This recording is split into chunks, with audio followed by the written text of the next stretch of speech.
मंडळी, महाराष्ट्राच्या राजकारणात पुन्हा एकदा मोठा भूकंप होणार आहे का?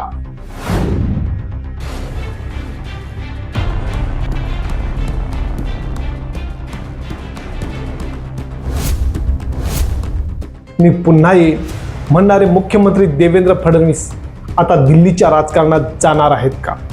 आणि जर ते गेले तर महाराष्ट्राच्या मुख्यमंत्री पदाची धुरा पुन्हा एकदा एकनाथ शिंदे यांच्या हातात जाणार आहे का? की हा सगळा फक्त राजकीय धूर आहे आणि त्या धुरामागे आगच नाही?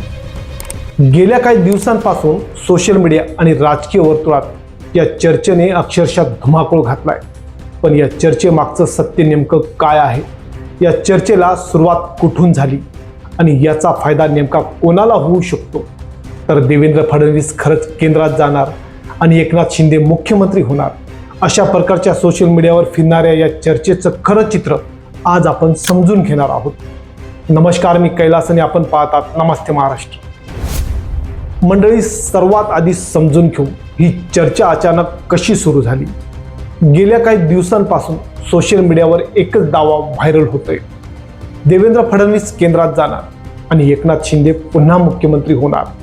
अनेक पोस्ट, यूट्यूब व्हिडिओ आणि काही राजकीय विश्लेषकही यावर चर्चा करताना दिसत आहेत. पण प्रश्न असा आहे, या चर्चेचा पहिला धागा निघाला कुठून? तर या चर्चेला सुरुवात झाली काही विरोधी पक्षातील नेत्यांच्या वक्तव्यानंतर. शिवसेना, ठाकरे गट आणि काँग्रेसमधील काही नेत्यांनी दावा केला की लवकरच केंद्रात मंत्रिमंडळाचा विस्तार होऊ शकतो. त्या विस्तारात देवेंद्र फडणवीसांना महत्त्वाची जबाबदारी मिळू शकते आणि त्यानंतर महाराष्ट्रात पुन्हा एकनाथ शिंदे मुख्यमंत्री होऊ शकतात. हे वक्तव्य समोर येताच सोशल मीडियावर चर्चांचा अक्षरशः स्फोट झाला.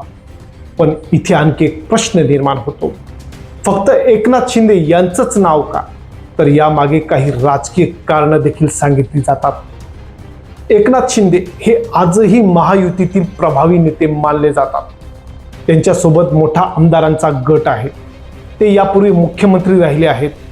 याशिवाय अलीकडे ठाकरे गटातील काही खासदार त्यांच्या गटात दाखल झाल्यामुळे त्यांची राजकीय ताकद वाढल्याचं बोललं जात आहे.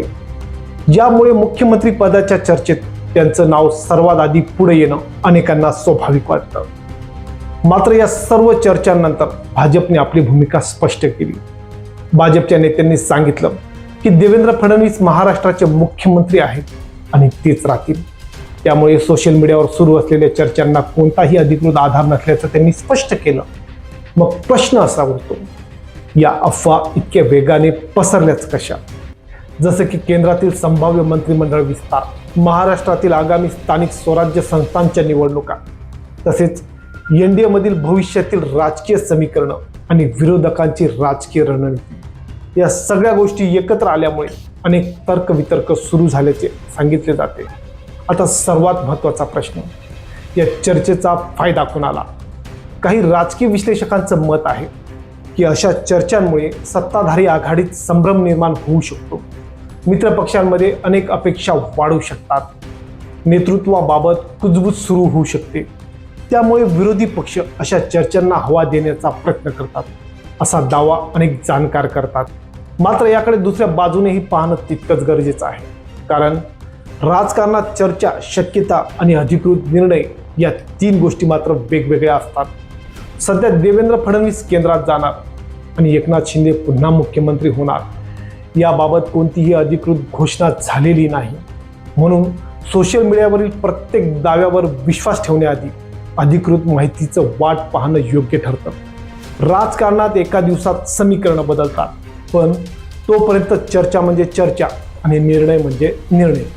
एकंदरीत असे दिसून येते की देवेंद्र फडणवीस सध्या दिल्लीच्या राजकारणात जाण्याच्या मूडमध्ये मात्र दिसत नाही आणि केंद्रात मंत्रिमंडळाचा विस्तार होणारच असेल तर एनडीए मधील मित्रपक्ष, ज्याच्या मदतीने भाजप आज सत्तेत आहे, ते मित्रपक्ष मंत्रिपदाची आस लावून बसलेले आहेत.